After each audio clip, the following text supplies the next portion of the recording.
अस्सलाम वालेकुम, आप देख रहे हैं डॉन न्यूज़ में मेज़बान अब्दुल गफ्फार। और आज के शो में जनाब बात करेंगे 2 से 3 मौज़ूआत पर, जिसमें शामिल है सबसे पहले पाकिस्तान बामुकाबला बांग्लादेश टेस्ट सीरीज़, जिसके लिए दोनों टीमें कज़ाफ़ी स्टेडियम लाहौर में जो है वो ट्रेनिंग कर रही हैं। उसके बाद फिर टीमें जाएंगी जनाब रावलपिंडी, जहाँ 21 अगस्त से पहला टेस्ट मैच और 30 अगस्त से कराची में दूसरा टेस्ट मैच शुरू होगा। इसके साथ साथ कज़ाफ़ी स्टेडियम के अंदर चैम्पियंस ट्रॉफी के हवाले से इस वक्त मैसिव किस्म की रेनोवेशन और कंस्ट्रक्शन जारी है, और इसके हवाले से भी आपको ना सिर्फ लेटेस्ट वीडियो दिखाएंगे बल्कि जो हमारे नुमाइंदे हैं गुलाम मुर्तज़ा, उनसे तफसीलात भी हासिल करेंगे कि ये जो तरक्याती काम है, रेनोवेशन है, ये कब तक पहुंची है। इसके साथ साथ जनाब ये है पाकिस्तान और बांग्लादेश टेस्ट सीरीज़ का शेड्यूल।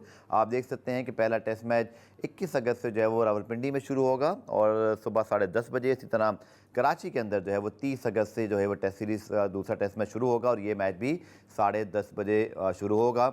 और इसके साथ साथ प्रोग्राम में हम जनाब बात करेंगे मिक्स मार्शल आर्ट्स के हवाले से, चूँकि पाकिस्तान और भारत के मिक्स मार्शल आर्ट्स का एक बड़ा मेला लाहौर में जो है वो सजने जा रहा है। उसकी तफसीलात भी आपको बताएंगे, लेकिन पहले प्रोग्राम के फॉर्मेट के मुताबिक देखिए रीप्ले हेडलाइंस। सो जनाब, आपने रीप्ले हेडलाइंस देखी और पाकिस्तान बांग्लादेश टेस्ट सीरीज़ के हवाले से हम बात करते हैं। पाकिस्तान के साबिक test fast bowler Abdul Rauf हमें ज्वाइन कर रहे हैं। रऊफ, बहुत शुक्रिया ज्वाइन करने के लिए। और बड़ा रेयर, मैं बार बार अपने प्रोग्रामों में जिक्र कर रहा हूँ कि क्रिकेट को ब्रेक मिला। अरशद नदीम जो है वो छाए रहे और अब भी छाए हुए हैं, लेकिन अब थोड़ा सा हमारा फोकस जो है वो इस टेस्ट सीरीज़ पर भी आ रहा है। यकीनी तौर पर रऊफ, एक इम्तिहान है पाकिस्तान टीम के लिए कि वर्ल्ड कप के बाद, वर्ल्ड कप में जो कुछ हुआ उसके बाद एक थोड़ा सा ऑफ पीरियड आया, बट किस तरह का कमबैक आप एक्सपेक्ट कर रहे हैं? क्योंकि ये बहुत ज़रूरी है कि एक जानिब अगर हमें अरशद नदीम ने ओलंपिक में खुशी दी है, तो एक ऐसा खेल होगा क्रिकेट जो कि 3 बार हमें वर्ल्ड टाइटल जिता चुका है, वो भी थोड़ा अपने पाँव पर खड़ा हो। और आपकी क्या राय है, ये जो टेस्ट सीरीज़ है इसके जो सिलेक्शन हुआ है, जिन पिचेस पर ये खेलना जाना है, रावलपिंडी में, कराची में, आपकी एक्सपर्ट ओपिनियन क्या है? क्या बांग्लादेश माजी में जितनी आसानी से पाकिस्तान से टेस्ट मैचेस हारता रहा है, 13 में से 12 टेस्ट मैचेस हारे हुए हैं, क्या इस बार भी आपको लगता है ऐसे होगा या हम एक टफ टेस्ट सीरीज़ जो है वो प्रेडिक्ट कर रहे हैं?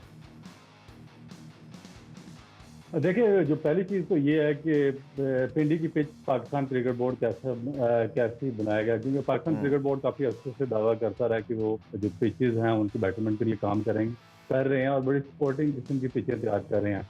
मगर आपने पास में इंग्लैंड की सीरीज़ देखी, फिर ऑस्ट्रेलिया की सीरीज़, फिर न्यूजीलैंड और साउथ अफ्रीका की सीरीज़, उसमें पाकिस्तान क्रिकेट बोर्ड की जो मैनेजमेंट थी या जो हायर अथॉरिटी थी, वो कोई भी अच्छी पिच तैयार करने में कंप्लीटली मुकम्मल तौर पर नाकाम रहे हैं। तो अब ये सबसे बेसिक चीज़ तो ये देखनी पड़ेगी कि क्योंकि इसमें इंग्लैंड और पाकिस्तान का जो टेस्ट मैच हुआ था, वहाँ पर इस पिच को डी-नोटिफाई पॉइंट भी मिले थे। अब देखना होगा कि पाकिस्तान क्रिकेट बोर्ड इस दफ़ा बांग्लादेश के खिलाफ जो पहला टेस्ट मैच है, उसमें किस किस्म की पिच बनाने में कामयाब होता है।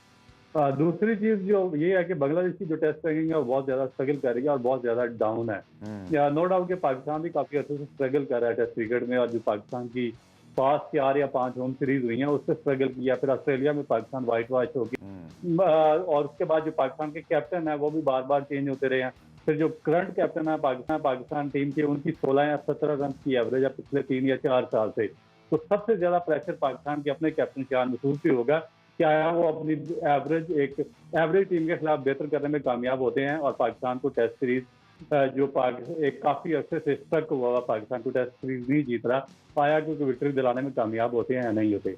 और तीसरा जो आपने क्वेश्चन पूछा कि ये पहले की तरह होगी या टफ होगी, तो मेरा ख्याल है कि इस दफा जो बांग्लादेश की टीम है वो थोड़ा टफ टाइम देने वाली है, क्योंकि मैंने जो श्रीलंका के खिलाफ उनकी सीरीज देखी है, इनमें जो 2-3 बॉलर बहुत अच्छे हैं। एक जो हसन महमूद है और उसके बाद खालिद हैं, इनके जो मीडियम पेसर है 130 से 135 तक बॉलिंग करते हैं और उन्होंने श्रीलंका के खिलाफ काफी डोमिनेट किया है। अगर थोड़ी सी उनको स्पोर्टिंग पिच मिल गई, और साथ उनके लेफ्ट आर्म पेसर है शरीफुल हसन, वो भी बहुत अच्छा उन्होंने परफॉर्म किया श्रीलंका के खिलाफ। तो अगर थोड़ी सी स्पोर्टिंग पिच मिल गई तो ये पाकिस्तान के लिए काफी ज्यादा खतरनाक साबित होंगे, और ये इतना आसान नहीं होगा जिस तरह हम सोच रहे हैं कि पाकिस्तान और बांग्लादेश की वन साइडेड सीरीज होगी।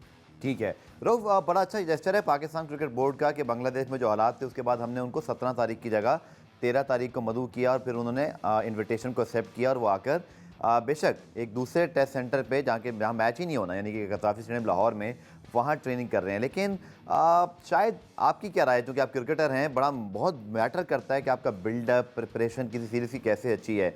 पिंडी दोनों टीमें साथ ही जाएंगी और उसी दिन जाएंगी जो कि तयशुदा शेड्यूल था, लेकिन थोड़ा सा जो उनका अर्ली अराइवल हुआ है, 4-5 दिन जो उनको कज़ाफ़ी में क्लाइमेटाइज होने में, प्रैक्टिस करने में मिल रहे हैं, इसका क्या इम्पैक्ट हो सकता है सीरीज़ पर? गो कि हमारा जेस्चर अच्छा है, बट बांग्लादेश को क्या इसका कोई क्रिकेटिंग फ़ायदा होगा?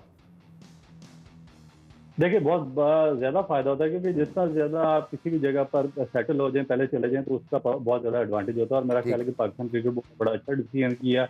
उनको फुली सपोर्ट किया और इससे डेफिनेट क्रेडिट जाता है पाकिस्तान क्रिकेट बोर्ड को।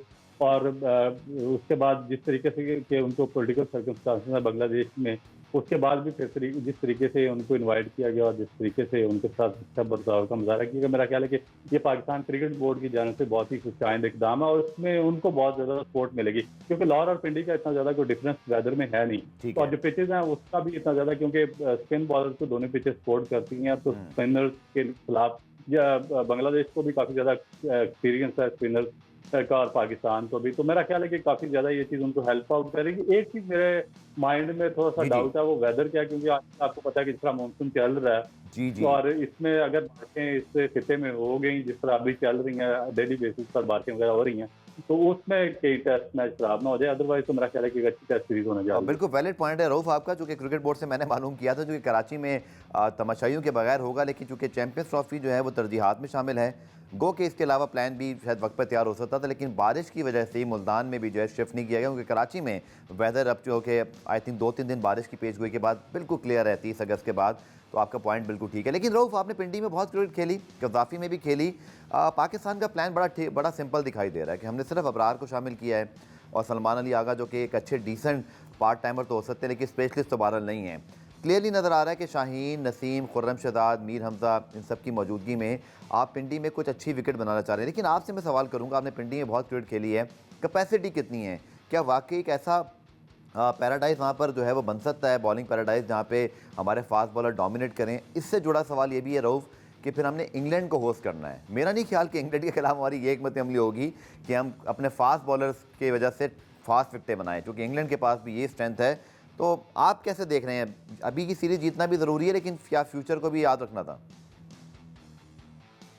देखिए, मेरा ख्याल है कि हमें आगे को जाना पड़ेगा और जो स्पोर्टिंग पिचें हैं, उन पे खेलना पड़ेगा क्योंकि बहुत अच्छे से पाकिस्तान क्रिकेट बोर्ड इससे पहले भी बात करते हैं, वो ये दावा करता रहा मगर उस हुँ, तरह की पिचेस बनाने में नाकाम रहा है। हुँ, और उसके बाद फिर जो इनकम्पिटेंसी है पाकिस्तान क्रिकेट बोर्ड जी, में right from top to bottom, वो भी रिफ्लेक्ट करती है उनके डिसीजंस में कि वो बावजूद चाहने के भी उस तरह की पिचेस तैयार नहीं कर सकते। हुँ, तो इस वजह से आप देखें कि ज़्यादा से ज़्यादा पिंडी में ये क्या कर सकते हैं, या तो आप टोटल जो सॉइल है वो चेंज कर दें, ठीक, फिर उसमें जो आप प्रॉपर जो क्वालिफाइड क्यूरेटर हैं वो चाहिए होते हैं और ये चीज़ अगर आपने करनी है तो आपको एक साल पहले इसकी प्रिपरेशन शुरू करनी चाहिए ताकि आप सारी जो वहाँ पर मट्टी वगैरह है और सारा सिस्टम चेंज कर दें और सारा कुछ फाड़ कर नया कर दें। अब पाकिस्तान क्रिकेट बोर्ड वहाँ पर क्या कर सकता है? सिर्फ एक ही काम कर सकता है स्पोर्टिंग पिच के लिए कि घास छोड़ सकता है हुँ, और बिल्कुल जीरो की मशीन से वो बिल्कुल साफ नहीं करेंगे, थोड़ा सा उस पर घास रहने देंगे, तभी फास्ट बॉलर को फायदा होगा। अगर ये घास साफ कर दी तो इस पिच में बिल्कुल किसी किस्म की कोई जान फास्ट बॉलर के लिए बाकी नहीं रहेगी और उसमें फास्ट बॉलर को स्ट्रगल करना पड़ेगा। ठीक है। तो मेरा ख्याल है कि एक अगर इस पे थोड़ा-सा घास रहने दें, थोड़ी-सी लाइवली पिच रहने दें क्योंकि जी, आजकल जी, वेदर भी बहुत ज़्यादा ड्राई ठीक होता है। है। तो और अगर बिल्कुल ऐड की तो फिर वो जी। पिच मेरा ख्याल है कि और खराब होगी। कुरान में ब्रेक शामिल करते हैं और ब्रेक में से जब वापस आएंगे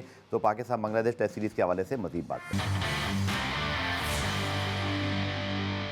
कुरान में खुशामदेद और अब्दुल रऊफ़ ने हमें ज्वाइन किया है। रऊफ़, आपसे आखिरी सवाल दो करूँगा मैं इस टेस्ट सीरीज़ के हवाले से, चूँकि रावलपिंडी में टेस्ट मैच और उसकी पिच के ऊपर हम बात कर रहे थे। थोड़ा सा मुझे आप बता सकते हैं कि क्या वाकई वहाँ पे एक बहुत अच्छी बॉलिंग पिच बन सकती है? मुझे याद है हसन अली ने ज़रूर 10 आउट किए थे अब से कुछ 2-3 साल पहले अगेंस्ट साउथ अफ्रीका, और पाकिस्तान में शायद अगर ख़ास कंडीशंस के अंदर और थोड़ा सा बेहतर पिच बन जाए तो रावलपिंडी की विकेट ज़्यादा सपोर्टिंग और फास्ट बॉलर्स के लिए मददगार फराम करने में अपना थोड़ा सा नाम रखती है। तो क्या वही चीज़ हम रिपीट करना चाहेंगे? देखिए, मेरा ख्याल है कि काफ़ी अच्छे से कुछ स्पोर्टिंग पिच रावलपिंडी में बनाई नहीं और उसके बाद जो पीएसएल के मैचेस वहाँ पर हुए हैं उस पर भी बड़ा हाई स्कोर देखने में आया। नो डाउट कि रात को मैचेस थे और उसमें ड्यू हम्म, फैक्टर बहुत ज़्यादा इन्वॉल्व था और बॉल भी थोड़ा स्टीम कर रहा था, मगर उसके बावजूद बड़े बड़े स्कोर वहाँ पर देखने में आए हैं। हम्म, तो मुझे तो कोई ऐसी चीज़ नज़र नहीं आ रही कि पिच हार्ड होगी या उसको कोई फास्ट बॉलर के लिए फेवर होगी। जो मैंने आपको बताया कि एक ही चीज़ से उस पर थोड़ी सी फेवर लाई जा सकती है फास्ट बॉलर्स के लिए, जी जी, वो ये है कि बिल्कुल जीरो मशीन वहाँ पर ना फेरी जाए और उसको बिल्कुल फ्लैट ना किया जाए। अगर थोड़ा सा वहाँ पर घास छोड़ दिया जाए तो वो मेरा ख्याल है कि स्पिन बॉलर्स के लिए काफ़ी ज़्यादा इफेक्टिव हो सकता है। मगर मेरा नहीं ख्याल कि पाकिस्तान क्रिकेट बोर्ड को इस पे जाएगा क्योंकि जो उनके मैंने बॉलिंग देखी है जिसमें खालिद हैं, हसन महमूद और उसके बाद शरीफुल हसन, ये तीनों मीडियम पेसर है और ये बॉलिंग करते हैं 130 से 135 तक और बहुत ही एक्यूरेट ठीक है। चैनल पे बॉलिंग करते हैं।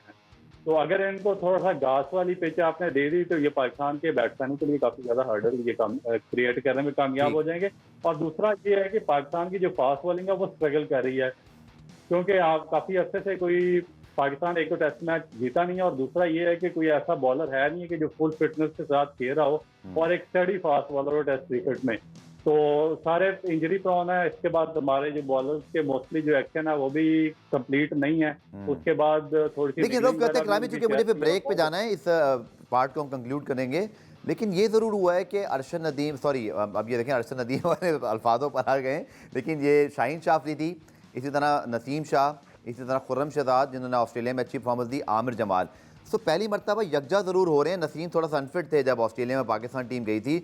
उस लिहाज से अगर मैं देखूँ तो क्या एक कंप्लीट एटलीस्ट हम अपना पेस अटैक फील्ड कर रहे हैं? शायद एक आध टेस्ट मैच लगेगा, लेकिन अगर ये फिट रहते हैं तो शायद इंग्लैंड सीरीज़ के लिए हमें एक अच्छा बॉलिंग अटैक तैयार करने में मदद मिल सकती है। आप ही क्या राय है? ऑन पेपर तो हम एक अच्छे बॉलिंग अटैक की तौर पर दिखाई दे रहे हैं इस वक्त। देखिए, टेस्ट मैच टोटली डिफरेंट चीज होती है। इसमें ये होता है कि जब कोई पार्टनरशिप लग जाती है तो उसके बाद फिर आपका टेस्ट शुरू हो जाता है। जो आपके फास्ट बॉलर्स होते हैं उनका कि उनकी फिटनेस क्या है, उनकी स्किल्स क्या है और उनकी बॉडी मैकेनिक्स क्या कंप्लीट है या नहीं है। इनके नाम तो जरूर हैं और इन्होंने T20 क्रिकेट में अपने नाम वगैरह बनाया, मगर वनडे क्रिकेट में अगर आप लास्ट वर्ल्ड कप और एशिया कप उठाकर देखें तो उसमें परफॉर्मेंस नहीं रही है। कि जो टेस्ट क्रिकेट हुई है पाकिस्तान की पीछे 4-5 टेस्ट सीरीज, उसमें से अक्सर इन्होंने मिस कर दी है, खेले नहीं है या फिर कुछ ना कुछ इंजरी का शिकार रहे हैं। तो मैं बात यह कि अगर तो ये अर्ली ऑन स्ट्राइक करने में कामयाब हो जाते हैं और इनको एक बिल्कुल शॉर्ट मार्जिन मिल जाता है। रऊफ आपसे मैं क्विकली अगर वर्ड लूँ, सही मानों में पाकिस्तान को अब अपना टेस्ट दिखाना है कि अगर सब एक साथ खेल रहे हैं तो वो क्लास नजर आनी चाहिए, क्योंकि सिर्फ बातों से बात नहीं बननी। रबादा की तरह, अगर आप देखें बुमराह की तरह, अब परफॉर्मेंसेस देने का टाइम है। बिल्कुल एग्जैक्टली। और आप देखें कि जो भी ऑस्ट्रेलिया के बॉलर्स हैं वो भी 3 फॉर्मेट खेल रहे हैं, जिसमें एजोल्ड है, उसके बाद कमिंस है, इंग्लैंड के आपके सामने मार्क वुड है, बहुत से और बाकी खेल रहे हैं। इसी तरह इंडिया के भी खेल रहे हैं। तो ये जो टेस्ट सीरीज से ये भाग जाते हैं अक्सर, मैंने देखा है, तो T20 में वापस आ जाते हैं सबके सब। चले, रऊफ ने बिल्कुल ठीक बात की कि test cricket is the ultimate cricket और यहाँ पे अब आपको परफॉर्मेंस दिखानी पड़ेगी और यही लेगेसी बनती है। तो शुरुआत मेरे ख्याल में यहाँ से करनी चाहिए। बहुत शुक्रिया रऊफ। इंशाल्लाह जैसी सीरीज करीब आएगी आपको दोबारा ही मदऊ करेंगे, उस पर तफसीली टेक्निकल एस्पेक्ट पे बात करेंगे। पुराने में ब्रेक शामिल करते हैं। ब्रेक से वापस आकर कज़ाफ़ी स्टेडियम लाहौर में जो रेनोवेशन हो रही है उसके बाद फिर एक बहुत बड़ा मिक्स मार्शल आर्ट्स का इवेंट आ रहा है। अगले दोनों पार्ट में इनको कवर करेंगे। Short commercial break.